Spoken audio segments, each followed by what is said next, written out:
आपण फडतूस नाही तर एक वेगळ्या प्रकारचं काडतूस आहे।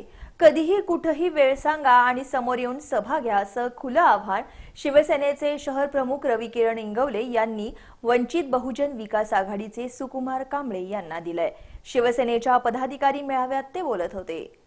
शासकीय विश्रामगृहावर कोल्हापूर शहराचे आमदार राजेश क्षीरसागर यांच्या मार्गदर्शनाखाली उत्तर मतदारसंघातील प्रमुख पदाधिकाऱ्यांचा मेळावा आयोजित करण्यात आला होता।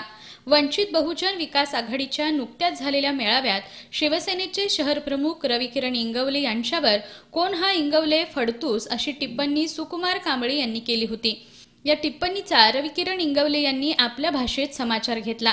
आपण फडतूस नाही तर एक वेगळ्या प्रकारचं काडतूस आहे असं सांगून, फडतूस असतो तर 4 वेळा मातब्बरांना पराभूत करून महापालिकेत निवडून आलो नसतो। त्यामुळे कधीही कुठेही वेळ सांगा आणि समोर येऊन सभा घ्या असं आव्हान रविकिरण इंगवले यांनी सुकुमार कांबळे यांना दिलंय। पक्षाची फडतूस म्हणणारी येतील आणि काहीतरी म्हणतील, कोणतर आपल्यावर आमदार साहेब आणखीन ब्लेम करतील, मला यात इंटरेस्ट पण नाही। आणि जर अशी लोक कोल्हापूर शहरात येणार असतील तर मी ठामपणे आज देखील सांगतो आणि त्यांच्या पुढे देखील सांगतो, तुम्ही किती वाजता कुठे सभा घेणार पुन्हा एकदा सांगा, पुन्हा तिथे येतो।